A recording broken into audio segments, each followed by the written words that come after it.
राधे राधे दोस्तों, आज मैं आपको एक बहुत अच्छी कहानी सुनाने वाली हूँ। अगर आपको मेरी कहानी अच्छी लगे तो मेरे चैनल को लाइक, सब्सक्राइब और शेयर जरूर करना। मेरी होने वाली सास शादी से पहले मुझे शॉपिंग कराने के लिए बाजार लेकर गई।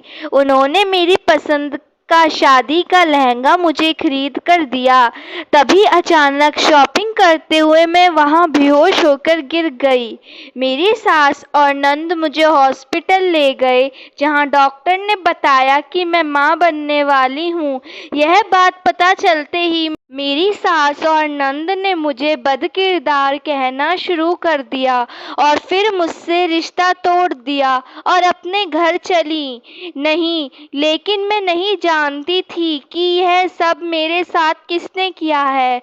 लेकिन मैंने अपने बच्चे को जन्म देने का फैसला किया। 9 महीने के बाद जब बच्चे को जन्म देने वाली थी तो लेडी डॉक्टर ने बच्चे के पिता का नाम पूछा, मगर मेरे सिर पर आसमान टूट पड़ा जब अस्पताल में सबसे बड़े डॉक्टर ने कहा कि यह बच्चा मेरे पापा एक प्राइवेट जॉब करते हैं। मुझे ऐसा लगता था कि जैसे मेरी जिंदगी में कोई दुख तकलीफ नहीं थी, क्योंकि मेरी हर गलती को मेरे पापा संभाल लिया करते थे। मेरी हर छोटी बड़ी जिद को पूरा करते थे। पर जो लोग ज्यादा लाड़ प्यार में पले होते हैं, जिंदगी ऐसे लोगों का बहुत ही कड़ा इम्तिहान लेती है। मेरी मम्मी मेरे पापा से कह रही थी कि बेटियों को ज़्यादा सर पर मत चढ़ाओ, उन्हें उनकी लिमिट में रहने दो। अगर आप ऐसे ही बेटियों से ज़्यादा लाड प्यार करते रहे तो आगे ससुराल में जाकर यह एडजस्ट नहीं कर पाएंगी। पता नहीं बेटियों को ससुराल में कैसा माहौल मिलेगा, मगर मेरे पापा कहते थे कि बेटियां तो ससुराल में जाकर अपने आत्मसम्मान को भी मार देती हैं। ससुराल में रहने बसने के लिए ना जाने कितने संघर्ष करती हैं, और यह सब तो बेटियों की छुट्टी में ही शामिल होता है। यह सब उन्हें सिखाने की जरूरत नहीं पड़ती, बस ससुराल की होकर रह जाती हैं। अब जब तक कि अपने माँ बाप के घर पर हैं तो मैं इन्हें तकलीफ नहीं देना चाहता। शादी से पहले का इनका जो भी समय है, मैं उसे खूबसूरत बनाना चाहता हूँ, ताकि शादी के बाद याद कर सके कि हमने अपने माँ बाप के घर बहुत ऐश किए थे, और शादी के बाद अपने माँ बाप की मोहब्बत को याद करके अपने दिल को ठंडक पहुँचा लिया करें। लेकिन मुझे विश्वास है कि मेरी बेटी का नसीब बहुत ही अच्छा होगा। उस समय मैं कॉलेज में पढ़ रही थी जब मेरे भाई की शादी हुई थी। भाभी के आने से घर में रौनक हो गई थी, और उन्हीं दिनों हमारे मोहल्ले में एक लड़का आया। वह कहाँ से आया था, कौन था, किसी को कुछ मालूम नहीं था, मगर हमने सुना था कि वह अपने माँ बाप की तलाश में है।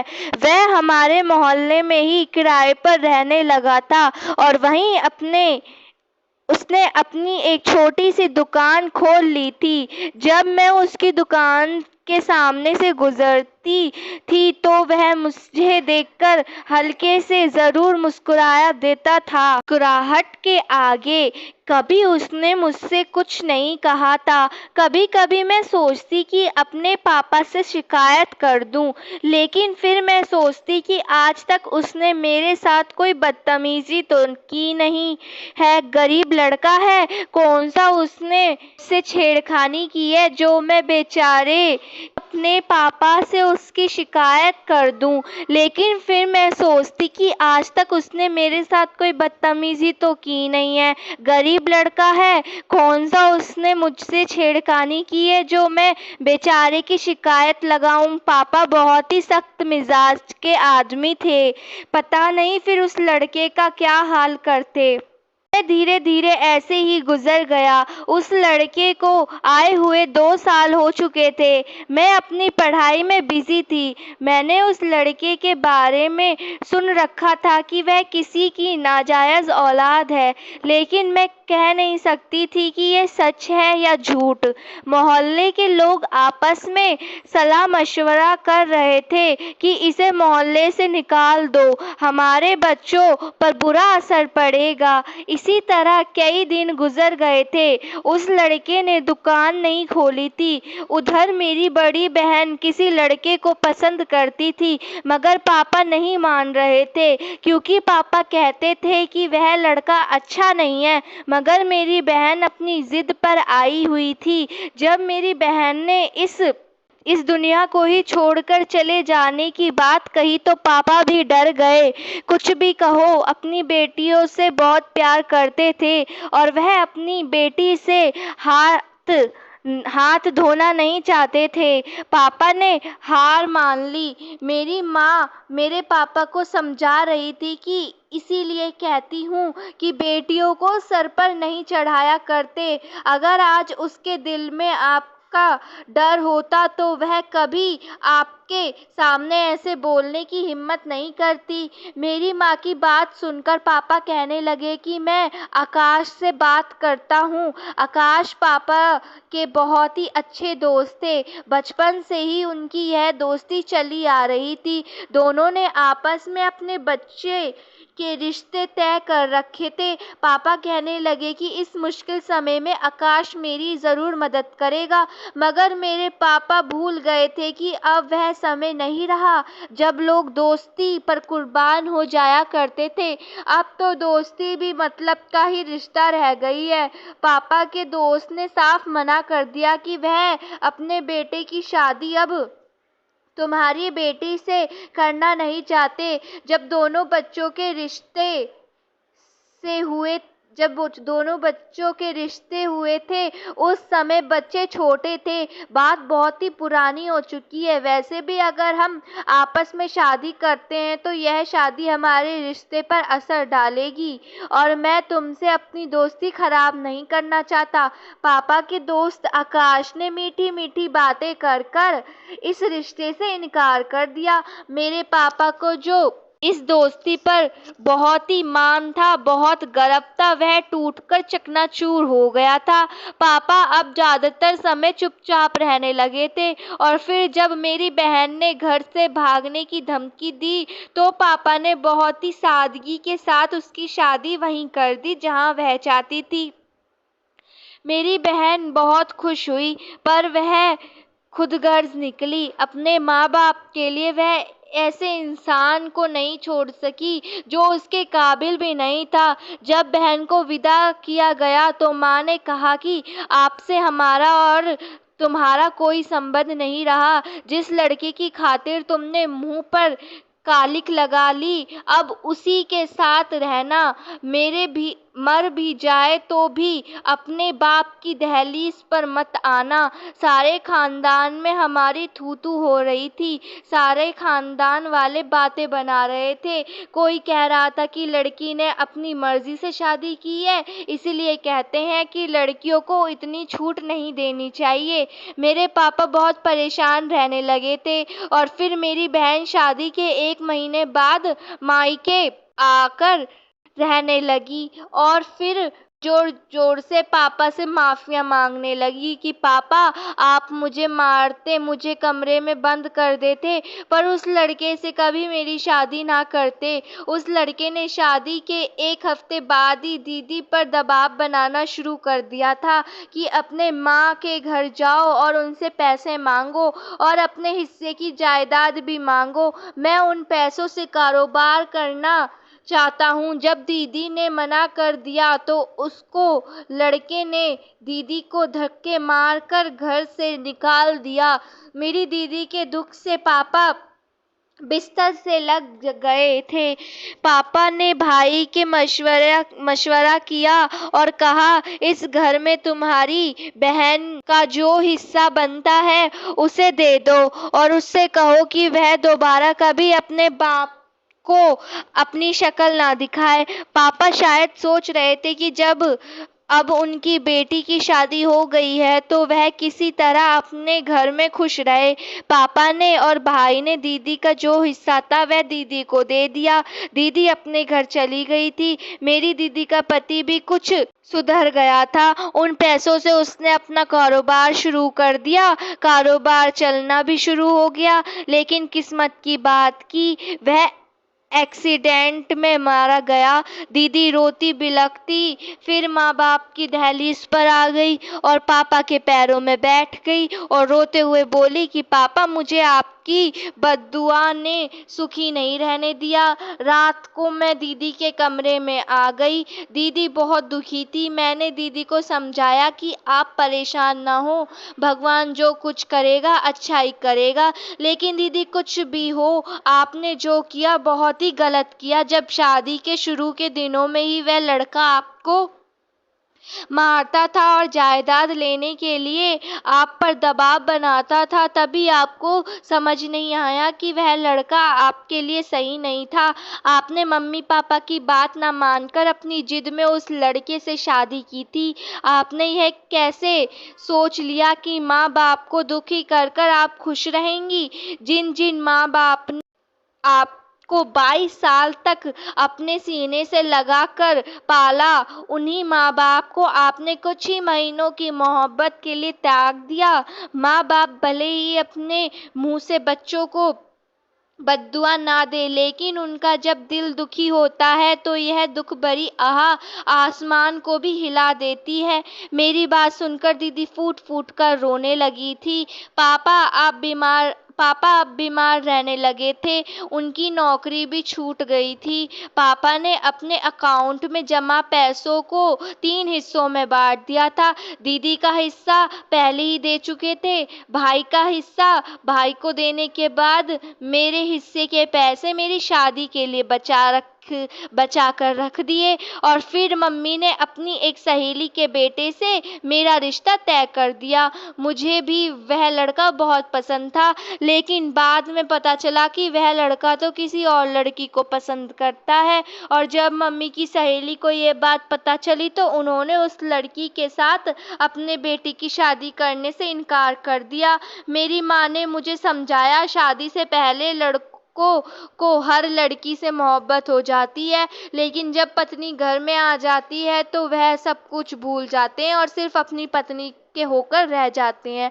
माँ की बातें सुनने के बाद भी मेरा दिल नहीं माना था। ना जाने क्या होगा, क्योंकि मम्मी की सहेली के बेटे ने साफ कह दिया था कि तुम शादी करना चाहती हो तो यह तुम्हारी समस्या है। कल को मुझसे कोई उम्मीद मत रखना। मैं तुम्हें किसी धोखे में नहीं रखना चाहता। मैं तुम्हें पहले ही बता रहा हूँ कि मैं किसी और से प्यार करता हूँ और आज नहीं तो कल अपनी पसंद की लड़की से शादी करके ही रहूँगा। इसीलिए बेहतर है कि तुम खुद ही इस रिश्ते के लिए इनकार कर दो। लेकिन मैं अपने पापा को अब और दुख नहीं देना चाहती थी। वह दीदी की वजह से बहुत ज़्यादा दुखी थे और अब अगर मैं इस रिश्ते से मना करती तो पापा और भी ज़्यादा टूट जाते। मैं उनसे कैसे कह सकती थी कि मुझे ये शादी नहीं करनी। पापा तो यही समझते कि मैं किसी और लड़के से प्यार करती हूँ। और एक दिन मेरे पापा को दिल का दौरा पड़ गया और उसमें उनकी जान चली गई। ऐसा लग रहा था कि जैसे यह सब कुछ झूठ हो। अभी मेरे पापा उठकर आ बैठ जाएंगे और अभी मुझे आवाज़ लगाएंगे, अन्नू मेरे लिए चाय बना दे, अन्नू मेरे कपड़े प्रेस कर दे। पापा अपने ज़्यादातर काम खुद ही करते थे, लेकिन मैं अपने पापा को देखती रही। पापा ने आंखें नहीं खोली। एक बार अपने पापा के मुंह से अन्नू सुनने के लिए बेकरार है, लेकिन पापा तो इस दुनिया से जा चुके थे। बहुत सारे लोग हमारे घर आए थे। लोग तो बस तमाशा देखने के लिए इकट्ठा हो रहे थे और मुझे पता ही नहीं चला कि कब पापा का अंतिम संस्कार भी कर दिया गया। मैं और माँ एक दूसरे के गले लगकर बिलक बिलक कर रो रहे थे। काफ़ी देर तक हम दोनों रोते रहे, लेकिन मुझे सब्र नहीं आ रहा था। और फिर हमारी गरीबी देखकर मम्मी की सहेली ने भी यह रिश्ता करने से मना कर दिया। उन्हें लगा कि जब अब बाप ही नहीं है तो फिर ज़्यादा दहेज भी नहीं मिल सकता। हालांकि मेरे पापा ने मेरी शादी के लिए पैसे जमा कर रखे थे। मेरी माँ ने अपनी सहेली से बहुत मन्नतें की कि कुछ तो ख्याल करो, तो मेरी सबसे अच्छी दोस्त हो और इस मुश्किल समय में तो मेरा साथ कैसे छोड़ सकती हो।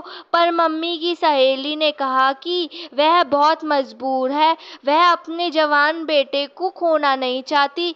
मेरी मजबूरी को समझो, क्योंकि मेरे बेटे ने धमकी दी है कि अगर मेरी शादी आपने अपनी मर्जी से की तो मैं यह घर छोड़कर चला जाऊंगा। और हमारे सिर पर आसमान टूट पड़ा जब हमें पता चला कि हमारे ताऊ ने धोखे से सारी जमीन अपने नाम कर ली है। और हमारी बुआ ने भी कोई कसर नहीं छोड़ी थी।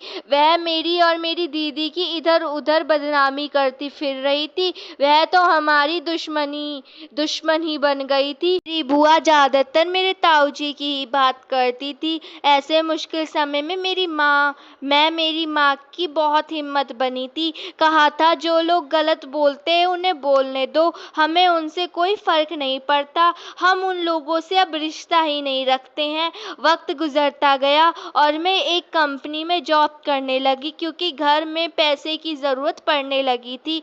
मेरी शादी के लिए जो पैसे जमा हुए थे वह कुछ तो पापा के अंतिम संस्कार में खर्च हो गए और कुछ अब धीरे धीरे खर्च होते चले जा रहे थे। भाई को लाख कोशिशों के बाद भी अब तक कोई जॉब नहीं मिली थी। भाई ने अपना काम शुरू किया था जिसमें नुकसान पर नुकसान हुआ जा रहा था। भाई भी बहुत परेशान था, लेकिन किस्मत से मुझे जॉब मिल गई थी। मेरी जॉब करने से घर के हालात थोड़े बहुत सुधरने लगे थे। मेरी माँ अब हर वक्त बीमार रहने लगी थी। दीदी भी हर वक्त तो उदास और खामोश रहती है। उनके लिए रिश्ते तो आते हैं, लेकिन यह तो तलाकशुदा है या फिर दो दो बच्चे के बाप के रिश्ते आते थे। हम सब बहुत परेशान थे। मेरी भी शादी की उम्र हो चुकी थी, लेकिन हालात ठीक होने का नाम ही नहीं ले रहे थे।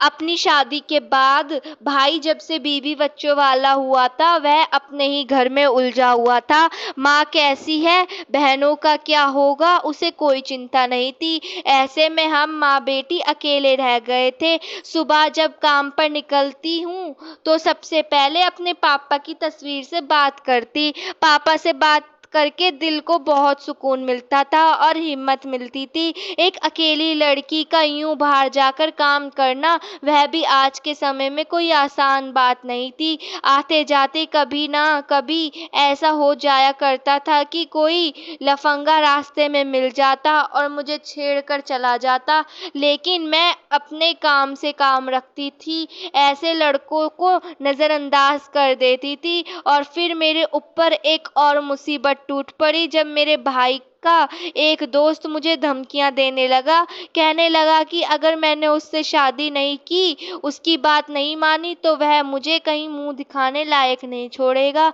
मैं उससे बहुत डर गई थी। उसने मुझे धमकाया था कि यह बात अगर मैं किसी को बताई तो इसका अंजाम बहुत ही बुरा होगा। मैं डर गई थी। मैंने घर में किसी को कुछ नहीं बताया। डर के मारे नौकरी छोड़कर घर बैठ गई थी। नौकरी छूट जाने से मेरी माँ बहुत बहुत परेशान हो गई थी, लेकिन मैंने माँ को समझा दिया था कि मैंने एक दो जगह बोल रखा है, जल्दी ही कोई दूसरी नौकरी मिल जाएगी। फिर मेरी बहन का एक बहुत ही अच्छे घर से रिश्ता आया। मेरी माँ ने हाँ कर दी। दीदी तो शादी नहीं करना चाहती थी, लेकिन माँ ने आंखों में आंसू भरकर कहा कि अब और तमाशा मत बनाओ, मेरे बाद तुम्हारा क्या होगा, तुम अकेली कैसे जियोगी। और फिर दीदी की शादी हो गई। इस बार मेरी दीदी का पति बहुत अच्छा आदमी था। मेरी भाभी ने कहा कि शुक्र है एक बोझ तो कम हुआ, जो पैसे पापा ने शादी के लिए बचा रखे थे वह भी भाई ने ले लिए थे, यह कहकर कि अनीता की शादी होगी तो मैं दे दूंगा। जब मम्मी ने वह बचे हुए पैसे मांगे तो भाई ने साफ साफ कह दिया कि मेरे पास पैसे नहीं है, कारोबार में घाटा हो गया है। जैसे तैसे कर कर मम्मी ने कुछ पैसे जोड़े थे, कुछ मेरे गहने पड़े थे, उन्हें बेचकर दीदी की शादी हुई थी। हमारे घर के हालात बहुत खराब होते जा रहे थे। एक दिन मैं घर का कुछ सामान लेने मार्केट गई थी। घर आने में थोड़ी लेट हो गई थी। गली में अंधेरा बढ़ चुका था। मैं जल्दी जल्दी कदम उठाते घर की तरफ बढ़ रही थी कि तभी किसी ने मेरे मुंह पर कपड़ा डाल दिया और मुझे उठाकर ले गया। पूरी रात मेरे ऊपर जुल्म करने के बाद वह मुझे मेरे घर के सामने डालकर चला गया। मैं अपने आप को घसीटते हुए घर के अंदर दाखिल हुई थी। मेरी हालत देखकर मेरी माँ का दिल कांप गया। उन्होंने मुझे जल्दी से सीने से लगा लिया और कहा, तू रात भर कहाँ थी? मैंने तेरे भाई को नहीं बताया, नहीं तो वह घर में तूफान मचा देता। तेरी यह हालत कैसे हो गई? मैंने रोते हुए माँ को पूरी सच्चाई बता दी। मेरी कहानी सुनकर मेरी माँ ने अपने सीने पर हाथ मारा था। मेरे साथ साथ मेरी माँ भी रो रही थी। और फिर मेरी माँ ने जल्दी ही एक जगह मेरा रिश्ता तय कर दिया। वो लोग जल्दी शादी करना चाहते थे और जल्दी शादी तो मेरी माँ भी करना चाहती थी, क्योंकि मेरे साथ जो कुछ हो चुका था, कुछ भरोसा नहीं था कि आगे क्या हो सकता है। मैंने अपनी माँ से कहा कि माँ, आप तो सब जानती हैं कि मेरे साथ क्या हो चुका है, फिर आप ऐसे क्यों कर रही हैं? माँ ने कहा, जो हुआ उसे भूल जाओ, उसमें तुम्हारा कोई दोष नहीं था। तुम उसको एक बुरा सपना समझकर भूल जाओ और दोबारा किसी के सामने इस बात का जिक्र मत करना। शादी से कुछ दिन पहले मेरी सास और ननंद मेरे घर आई थी। हम अपनी बहू को शादी की शॉपिंग कराना चाहते हैं। मैं उनके साथ मार्केट गई और वहाँ शादी की शॉपिंग करने लगी थी। वापसी पे अचानक मेरी तबीयत खराब हो गई और मुझे चक्कर आ गया। वह लोग मुझे लेकर हॉस्पिटल गए। डॉक्टर ने बताया कि यह प्रेग्नेंट है, यह माँ बनने वाली है। डॉक्टर के मुंह से यह बात सुनते ही मेरी सास ने एक तूफान खड़ा कर दिया। घर आकर उन्होंने मेरी माँ के सामने रिश्ता खत्म कर दिया। मैं नहीं जानती थी कि मेरे साथ यह जुल्म किसने किया था, क्योंकि उस दिन उस लड़के ने अपने चेहरे पर मास्क लगाया हुआ था। मेरी सास नंद ने मुझे हर जगह बदनाम कर दिया था कि यह बदकिरदार लड़की है, इसके पेट में एक नाजायज बच्चा पल रहा है। लोगों की बातें सुन सुनकर मैं थक चुकी थी। अब तो मैं जीना ही नहीं चाहती थी। मेरी माँ ने मुझे बहुत संभाला और कहा, हालात का मुकाबला करना सीखो, जिंदगी से हार जाना तो कायरता की निशानी होती है। मेरी बदनामी होने के बाद मेरे भाई और भाभी ने हमसे रिश्ता खत्म कर लिया था और अलग अपना घर लेकर रहने लगे थे। मैंने कहा, इस बच्चे से छुटकारा पाओ, इसे अपने पेट में रखकर क्या करोगी? लेकिन मैं इस बच्चे को जन्म देना चाहती थी। मैंने माँ से कहा कि माँ, मैं जन्म दूंगी, उसे दुनिया में लेकर आऊंगी। जो कुछ हुआ इसमें इस बच्चे का क्या दोष है? समय धीरे धीरे यूं ही गुजरने लगा और फिर वो दुकानदार हमारे घर आने जाने लगा, जो बहुत पहले यहाँ से जा चुका था। वह बहाने बहाने से हमारे घर आता और खाने पीने का सामान रखकर चला जाता। अब तो लोगों को लगने लगा था कि मैं उसी के बच्चे की माँ बनने वाली हूँ। मैंने उसको मना भी किया था कि तुम मेरे घर मत आया करो, लेकिन वह मेरी बात को अनसुना कर देता। जरूरत का सामान लेकर आता, चुपचाप रखकर चला जाता। धीरे धीरे मेरी डिलीवरी का समय पास आ रहा था। मुझे हॉस्पिटल ले जाने वाला कोई नहीं था और फिर वही लड़का जिसका नाम सागर था मुझे हॉस्पिटल लेकर गया। मेरी माँ भी मेरे साथ थी। जब डॉक्टर ने पूछा कि इस बच्चे का बाप कौन है, तो वह लड़का आगे बढ़ा और उसकी बात पर मेरे सिर पर आसमान टूट पड़ा। उस लड़के ने कहा कि मैं इस बच्चे का बाप हूँ, मैं हूँ। अचानक मेरी माँ ने सागर का गिरेबान पकड़ लिया और उसको थप्पड़ मारने लगी। वह चुपचाप मार खाता रोता रहा। मेरी माँ ने कहा, तूने मेरी बेटी के साथ यह जुल्म क्यों किया था? मुझे भी अब सागर से नफरत महसूस हो रही थी और फिर सागर ने कहा कि मैं अनीता से शादी करना चाहता हूँ। मेरी माँ और मैं इस रिश्ते के लिए राजी तो नहीं थे, लेकिन हालात के आगे मजबूर थे। सो हॉस्पिटल से छुट्टी मिलने के बाद जैसे ही मेरी तबीयत कुछ ठीक हुई, सागर के साथ मेरी शादी हो गई। वह मुझे अपने घर लेकर आया। उसका घर देखकर मैं हैरान रह गई। उसका इतना बड़ा घर था, फिर वह क्यों मोहल्ले में आकर किराए पर रहता था और एक छोटी सी दुकान चलाता था। घर के अंदर उसकी एक औरत थी जो उसकी माँ थी। वह मेरी तरफ आई। मैंने उन्हें गौर से देखा तो मेरे हैरत की हद ना रही। वह तो उसी कंपनी की मालकिन थी जिसमें मैं काम करती थी। वह जैसे ही मेरे पास आई, मैं उनसे दूर हो गई। मुझे अपने आप से नफरत महसूस होने लगी थी। मैंने सोच लिया था कि यह बच्चा, इन्हें देखकर मैं घर से दूर चली जाऊंगी। जिन लोगों ने मेरी जिंदगी नर्क बना दी, मैं उन लोगों के साथ हरगिज नहीं रहूंगी। हालांकि सागर मेरा बहुत ख्याल रखता था, बच्चे का भी बहुत ध्यान रखता था, और क्यों ना रखता। उसने खुद ही तो कहा था कि यह बच्चा उसका है। सागर की माँ भी अपने पोते को एक पल के लिए खुद से अलग नहीं करती थी, जबकि मैं अपने पति की शक्ल भी नहीं देखना चाहती थी। एक दिन मैंने उससे कहा कि मुझे तुमसे तलाक चाहिए, मैं किसी भी सूरत में ऐसे घटिया इंसान के साथ नहीं रह सकती। मगर उसने कहा कि मैं पिछले 8 सालों से तुमसे मोहब्बत कर रहा हूँ। मैंने उसका मजाक उड़ाते हुए कहा कि तुम एक बहुत ही घटिया इंसान हो, तुम खुद एक नाजायज औलाद हो और अब खुद का बदला तुमने इस तरह लिया कि खुद की औलाद भी नाजायज पैदा की। मुझे तो लगता है कि तुम्हारी माँ आगे उसकी माँ को कुछ कहती, इससे पहले ही उसने मेरे मुंह पर एक थप्पड़ मार दिया कि गुस्से से लाल चेहरा लिए हुए कमरे से निकल गया। मेरी सास कमरे के दरवाजे पर खड़ी सारी बातें सुन रही थी। सागर बाहर चला गया तो मेरी सास अंदर कमरे में आई, पर बहुत ही प्यार से मुझे अपने पास बिठाकर बोली, अनीता, जैसा तुम सोच रही हो वैसा कुछ नहीं है। यह तुम्हारी मेडिकल रिपोर्ट है। यह सागर हॉस्पिटल से लेकर आया था। एक बात और तुम्हें बता दूं कि मेरा बेटा उसी हॉस्पिटल में डॉक्टर है। उस दिन को अपने चेहरे पर मास्क पहन कर गया था, जिससे कि हॉस्पिटल के डॉक्टर उसे पहचान ना पाए। उस दिन जो कुछ भी तुम्हारे साथ हुआ था, उसमें मेरे बेटे का कोई दोष नहीं था। यह सागर की और बच्चे की डीएनए रिपोर्ट है, जिसमें साफ साफ जाहिर होता है कि यह बच्चा सागर का नहीं है। मेरे बेटे ने तो तुम्हारी जान और इज्जत दोनों बचाई है। इस बच्चे को बाप का नाम दिया है। तुम्हें लोगों से बचाने के लिए उसने यह झूठ बोला था कि वह इस बच्चे का बाप है, इसीलिए तुमसे शादी कर ली और तुम्हें एक इज्जत की जिंदगी दी। मेरे बेटे ने अपनी जिंदगी में नाजायज का जो एक कड़वा एहसास है, उसको महसूस किया है। जायज होते हुए भी नाजायज शब्द सुनता चला आ रहा था खुद के लिए। मेरी सास ने कहा कि मैं 2 भाइयों की एक लौती बहन थी, बहुत अमीर खानदान से थी। मैं कॉलेज में एक लड़के से मोहब्बत कर बैठी थी। वह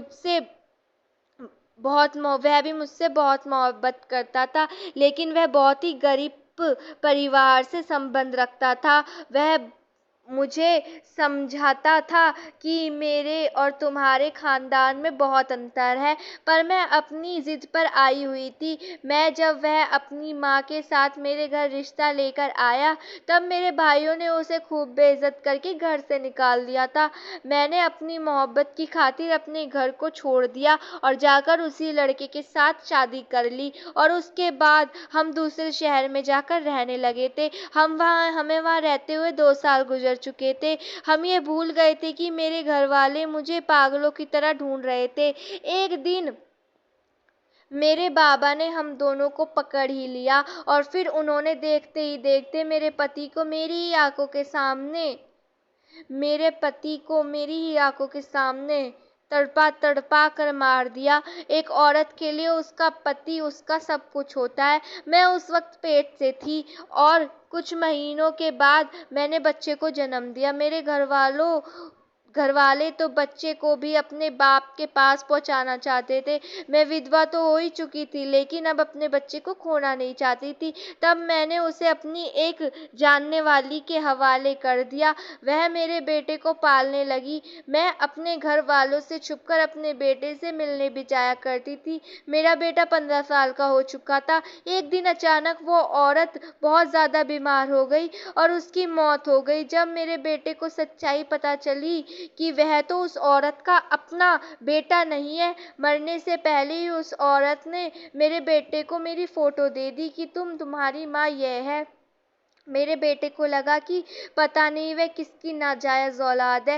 वह घर छोड़कर कहीं बहुत दूर चला गया। मैंने उसे बहुत ढूंढा मगर वह मुझे मिला नहीं और फिर 5 साल के बाद तुम्हारा पीछा करते हुए ऑफिस आया था और मैं उसे देखते ही पहचान गई। उस दिन वह तुमसे अपनी मोहब्बत का इजहार करने आया था। वह मेरा बेटा था, पर मुझे देखते ही वहाँ से चला गया। लेकिन मैं उसके पीछे पीछे गई, उसे रोते हुए सारी कहानी बता दी। मेरी बात सुनकर मेरा बेटा भी मुझे गले लगा लिया, बहुत रोया था। तब मैं अपने बेटे के साथ ही रहती हूँ। मेरा बेटा आज एक बहुत ही कामयाब डॉक्टर है। तुम्हारी वजह से मुझे मेरा बेटा मिला था। जिस दिन तुम्हारे साथ उस लड़के ने यह घिनौना काम किया था, मेरे बेटे को खबर हो गई थी। तुम पर जुल्म करने वाला कोई और नहीं बल्कि तुम्हारे भाई का दोस्त था। अगले ही दिन सागर ने उसे ले जाकर पुलिस के सामने कर दिया और उसने पुलिस को सारी बात बताई। पुलिस ने अपने तरीके से उससे सच उगलवा लिया था। आज वह जेल की हवा खा रहा है। आज तुम जिससे नाजायज कह रही हो वह मेरी जायज औलाद है, मेरे प्यार की निशानी है। अपनी सास की बात सुनकर मुझे बहुत शर्मिंदगी हुई। मेरी सास ने बताया कि हॉस्पिटल में तुम्हारी छुट्टी से एक दिन पहले ही तुम्हारी माँ को सागर ने सब कुछ बता दिया था, इसीलिए वह शादी के लिए मान गई थी। मेरे बेटे ने बहुत दुख देखे हैं, मगर वह तुमसे सच्ची मोहब्बत करता है। वह तुम्हारी मोहब्बत में इस तरह अंधा हो चुका था कि उसे इस बात से कोई फर्क नहीं पड़ता कि यह बच्चा किसका है। तुम्हारी खातिर वह इस बच्चे को अपना नाम दे चुका है। इससे भी बहुत प्यार करता है और मुझे मेरे बेटे की खुशी में खुशी मिलती है। मैं भी इस बच्चे को अपने पोता ही मानती हूँ। माँ होने के नाते बस अपने बेटे की खुशियाँ चाहती हूँ। मेरे बेटे को स्वीकार कर लो। अपनी सास की बातें सुनकर मैं रोती रह गई। वह इंसान जिसने मेरे ऊपर इतने एहसान किए हैं, मैं उसे गलत समझ रही थी। मैंने अपने पति से और अपने हिसाब से माफ़ी मांग ली। सागर ने मुझे माफ़ कर दिया, मेरी आंखों से आंसू साफ किए और कहा, तुम जैसी भी हो, जो भी हो, मुझे बहुत प्यारी हो। मैं तुम्हारे बिना जी नहीं सकता। मैं तुम्हारे बारे में ही सोचता हूँ। मैं रोते हुए सागर के सीने से लग गई। सागर ने भी कसकर मुझे सीने से लगा लिया। मेरी शादी को कई साल गुजर चुके थे। मैंने एक और बहुत ही खूबसूरत प्यारी सी बच्ची को जन्म दिया और आज हम बहुत ही अच्छी खुशहाल ज़िंदगी गुजार रहे हैं। धन्यवाद।